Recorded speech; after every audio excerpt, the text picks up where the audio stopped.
Do you want to learn effective ways to build relationships, generate sales, and grow your business from successful entrepreneurs, startups, and CEOs without listening to a long interview?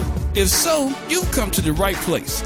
Gresham Harkless values your time and is ready to share with you precisely the information you're in search of. This is the I Am CEO podcast. Hello. This is Gresh from the I Am CEO podcast, and I have a very special guest on the show today. I have Mark Chandro of Asana Recovery. Mark, it's awesome to have you on the show. Thank you. I appreciate you extending the invitation out to me. Yeah, absolutely. I'm glad you can join us. And what I wanted to do was just read a little bit more about Mark so you can hear about all the awesome things that he's doing. And as the CEO of Asana Recovery, Mark brings 20 plus years of experience in business development and operations to help innovate and effectuate an exceptional yet cost-effective approach to addiction treatment that incorporates both traditional and alternative therapeutic methods. It provides a truly individualized program of treatment for each client, thereby increasing the chances for real recovery. Mark, are you ready to speak to the IMCO community? Yes, I'm excited about it. Thank you. Awesome. Let's do it. So to kick everything off, I wanted to hear a little bit more about what I call your CEO story, and we'll let you to get started with your business. Sure. Well, I appreciate that. Currently, Gresham, this is my 10th year in this particular industry. This is my third industry I've been in my career as a CEO and entrepreneur. Mm-hmm. Primarily, the main business we are is Asana Recovery, which is a residential treatment center. And what that means is the people that are suffering from alcohol or drug addiction, which I'm sure, with the increasing, problems that are happening here in the United States, it's something like 1 in 10 people, it affects their lives directly with either a loved one, family member or a child, is afflicted with drug or alcohol addiction. So our program, we're located here in Southern California. And what we do is we provide first what's called medical destabilization or detox. So what we do is we, help the clients get all the drugs out of their system. They go through medical detox, which is where they have 24/7 nursing. They have a doctor there.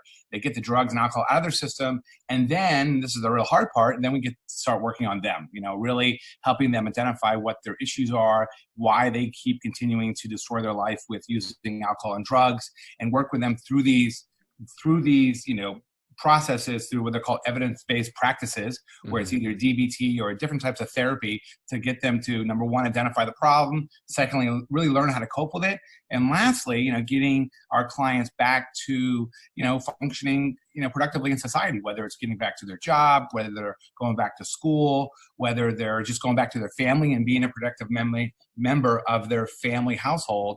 That's our goal, is to get people kind of on the right track. Typically it's a 30 to 60 day stay, and then back into life.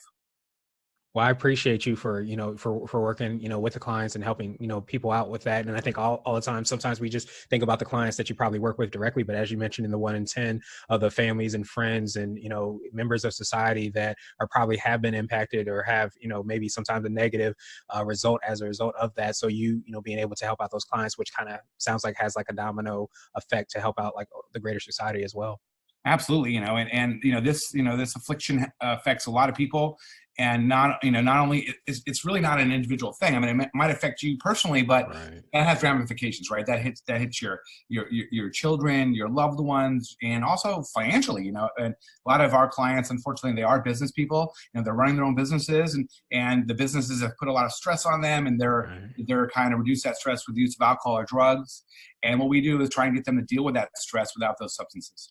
Right. And I definitely appreciate you, doing that and obviously bringing that up as well, too, because a lot of times when people are, extreme drivers, as often entrepreneurs and business owners are, where they want to, go, a lot of times you don't take that time to kind of take care of yourself and make sure that you're having a good well-being.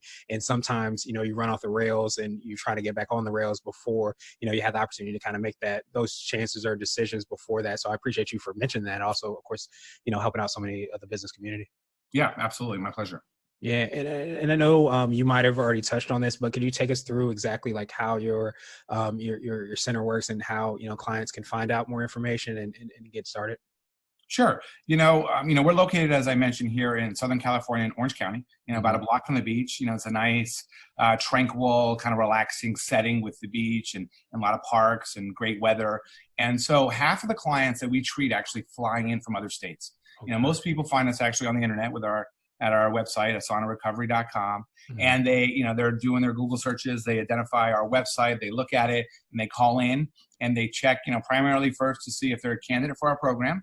And then if they have the insurance that qualifies. We're currently what's called an out-of-network provider. Okay. So that if you had like a PPO insurance plan, you'd be able to come to our program.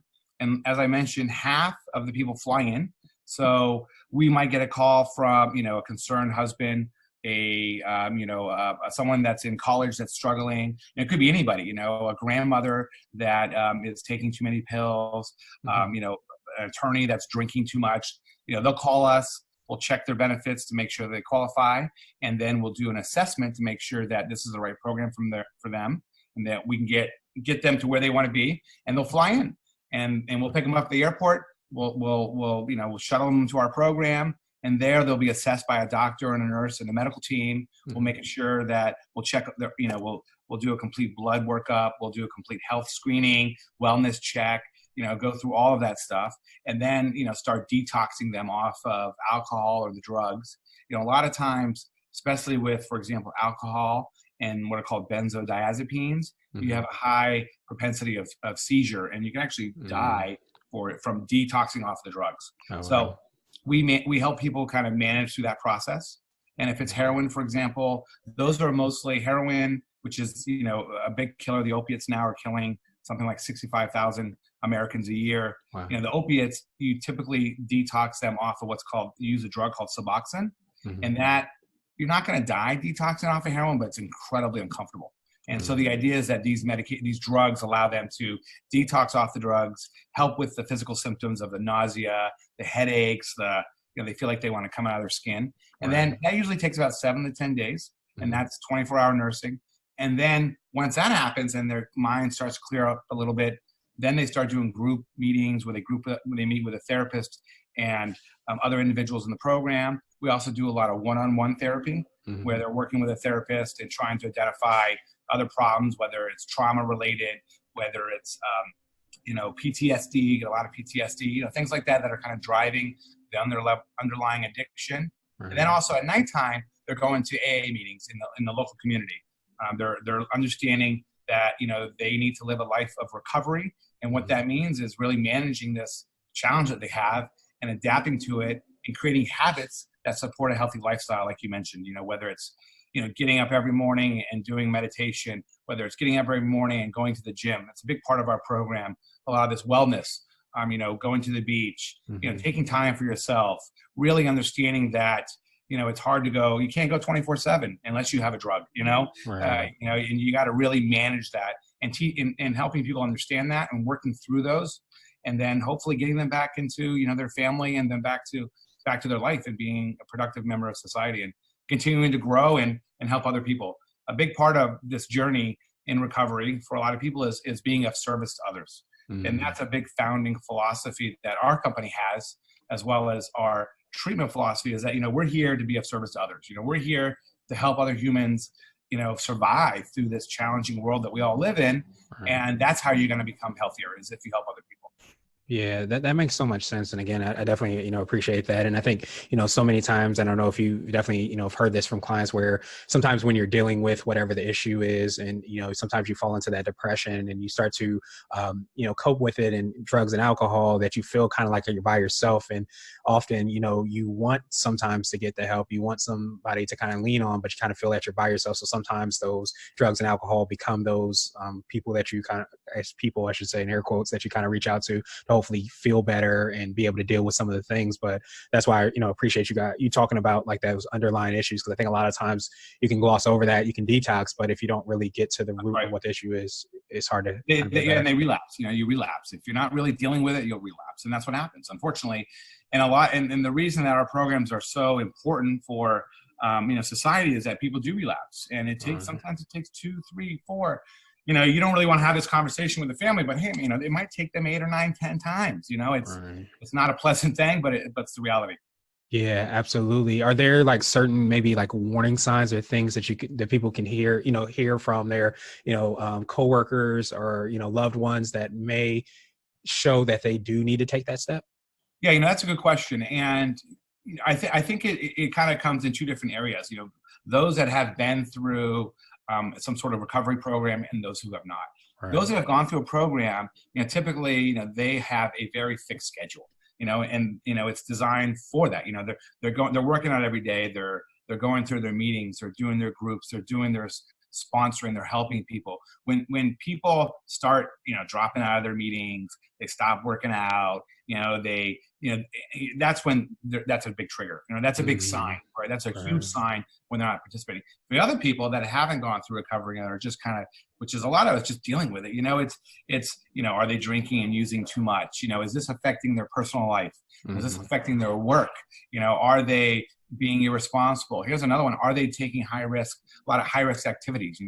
Whether Mhm. it's dealing with driving under the influence, using intravenous drug use, dealing with prostitution and kind of the sex industry. A lot of those Mhm. high risk behaviors are Mhm. associated with substance abuse. So if you see that in people, the best thing to do, and that's the challenge. What do you do? How do I Right. deal with this? And it's not easy. It's not an easy thing to confront somebody that has an addiction. The best thing to do is, get with their family, try and figure out a plan with the family and friends. And then ultimately what you have to do is confront that person. You have to do an intervention of some type and let them know that you guys all care, that you're important to them, and that they need to get help. And hopefully you've been able to line something up where once you intervene with them and discuss that, they're on a plane, a bus, in the car, going to treatment to get clean and start working on themselves. You might have already kind of touched on this, I should say. I wanted to ask you for what I call your secret sauce. It could be for you personally or for your organization, but do you feel like it's that being of service which kind of sets you guys apart and makes you unique? Yeah, exactly. I think that's the secret sauce with me personally, in all my businesses I've owned and run.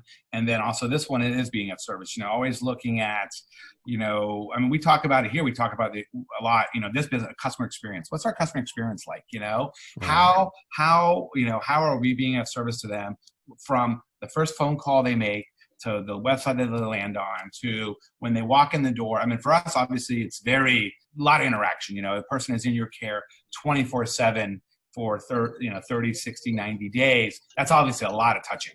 So you want to make sure that, all of those, everything is lined up and that you're really focused on giving them that great customer experience, but also being a little bit more individualized. And that's one of our, unique selling propositions for our particular company within this industry, is that we really work on being, you know, there are a lot of evidence-based practices that say you do this, do this, do this, do this, and it works. But Right. then there's that personal touch, and Right. that's what we really try to do. What's that extra something? And for us, it's you'd be surprised. In our business, it's we identify when we first interact with the client that wants to come in, and they've committed to coming in. We identify either a person, place, or a thing that is special to them. I definitely appreciate that and appreciate you for doing that. And I wanted to switch gears a little bit. And I wanted to ask you for what I call a CEO hack. So this could be like an app, a book, or a habit that you have. But I know you've had multiple businesses, but what do you feel kind of makes you or helps you to be more effective and efficient? Someone told me this a long time ago, one of my first mentors, and Mhm. this is kind of really I've tried to do is, he was a real estate guy, owned a lot of apartments and office buildings, and this was back in the early 1990s, and he was like, I try and operate my business as if I was in a wheelchair sitting at my desk. Mm. And that's kind of what I try and do also. As much as I like the human interaction, which I do, I still try and operate all my businesses, whatever I get into, from what we're doing here in front of a computer in my desk, and then leveraging people, vendors, staff, employees, virtual assistants. That was a huge one for me. Really, Tim Ferriss's 4-Hour Workweek book was very impactful for me in Mhm. changing my thinking about that. Mhm. Maybe 20 years ago when it first came out. That definitely, makes so much sense. And so now I wanted to ask you for what I call a CEO nugget. And this is like a word of wisdom or a piece of advice, or if you can hop into a time machine, what would you tell your younger business self? It comes down to when you're trying to exit a business, or when you're trying to grow it, or when you're trying to recapitalize it. And what it is audited financials. One of the biggest mistakes that I've made throughout my business career, I had the previous company that I had before this one was, in 2015, we did over 100 million in revenue. Nice. And the company completely collapsed and went bankrupt because of our cash constraints. And the cash flow just wasn't there. And we were trying to sell the business, we were trying to recapitalize it, or we were trying to get financing, and we couldn't do any of those because we did not have good, clean, audited financials. Yeah, that makes so much sense. So I appreciate you sharing that with us. And I wanted to ask you my absolute favorite question, which is the definition of what it means to be a CEO. And we're hoping to have different quote unquote CEOs on this show. So Mark, what does being a CEO mean to you? What is my definition of being a CEO is the person who the buck stops at. You're it. Every single thing in the company is your responsibility. I appreciate that definition. I appreciate that perspective. Appreciate your time even more. And what I want to do is pass you the mic, so to speak, just to see if there's anything additional you want to let our readers and listeners know. And then, of course, how best they can get a hold of you and find out about all the awesome things you guys are working on. You can reach us, me, Asana Recovery.com. That's ASANA Recovery.com. My email, you can always email me, mark.chandro@asanarecovery.com. I'm happy to respond. Awesome. Thank you so much again, Mark. And we will have that link and information in the show notes so that everybody can follow up with you. But thank you again for that reminder as well, too, because we all have a platform. We all have the ability to be able to, make a better world. And we do that a lot of times by the actions that we take. So first of all, thank you for doing that. And thank you for, of course, reminding us of that. So I hope you have a phenomenal rest of the day. Thank you for listening to the I Am CEO podcast powered by Blue 16 Media. Tune in next time and visit us at IAM512 .co. I Am CEO is not just a phrase, it's a community. Be sure to follow us on social media and subscribe to our podcast on iTunes, Google Play, and everywhere you listen to podcasts. Subscribe and leave us a 5-star rating. Grab CEO gear at www.ceogear.co. This has been the I Am CEO podcast with Gresham Harkless. Thank you for listening.